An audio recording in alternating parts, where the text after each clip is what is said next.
A few weeks ago, investors were arguing about whether AI was moving too fast. Some people wanted more regulation, others wanted more safeguards. And according to Kevin O'Leary, some projects were even dealing with organized protests.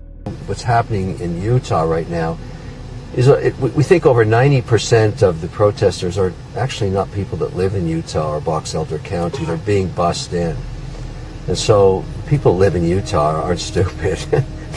They see this happening and they realize, why am I letting people from don't even live in my state make decisions for me? And I don't think it's going to work out for them. But there are professional protesters that are paid by somebody, I don't know who. And of course... Now, think about how insane that is for a second. According to Kevin O'Leary, people are literally being bussed in to protest AI projects.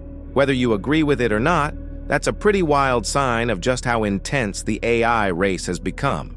But as crazy as that sounds, the protesters may not even be the biggest obstacle. We're talking about one of the biggest technological races in history. Governments are involved. Billionaires are involved. Wall Street is throwing hundreds of billions of dollars at AI. People are protesting it. Politicians are debating it. The media can't stop talking about it. And yet, none of those things may be the biggest obstacle to AI. Not the protesters, not the politicians, not even the competition. The thing that might slow down artificial intelligence the most? Electricity. Seriously, after all the hype, all the headlines, all the trillion-dollar valuations, AI may be running into the same problem as your phone when you forget to charge it. Power. And once you understand why, you'll see the AI boom in a completely different way. Because the conversation around AI has been dominated by software, chips, and who has the smartest model. But a growing number of investors are starting to realize something much more basic. You can't run artificial intelligence without massive amounts of electricity. And according to reporting from the Wall Street Journal, that reality is becoming impossible to ignore.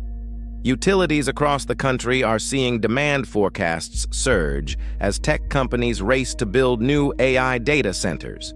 Some regions are now projecting electricity demand growth that hasn't been seen in decades. Data centers that once consumed large amounts of power are being replaced by facilities that require exponentially more. In some cases, a single AI-focused data center can demand as much electricity as a small city. That's creating a problem money alone can't solve. The biggest tech companies have the cash. They have the investors. They have the demand. What they don't have is unlimited access to power.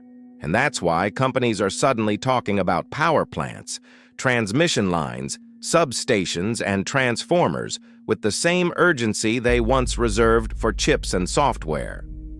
The Wall Street Journal highlighted how utilities and grid operators are scrambling to keep up with requests from data center developers, while years-long permitting processes and infrastructure constraints threaten to slow expansion plans. In other words, the bottleneck isn't capital. The bottleneck is physics. The bottleneck is infrastructure. And for investors, that's where things get interesting.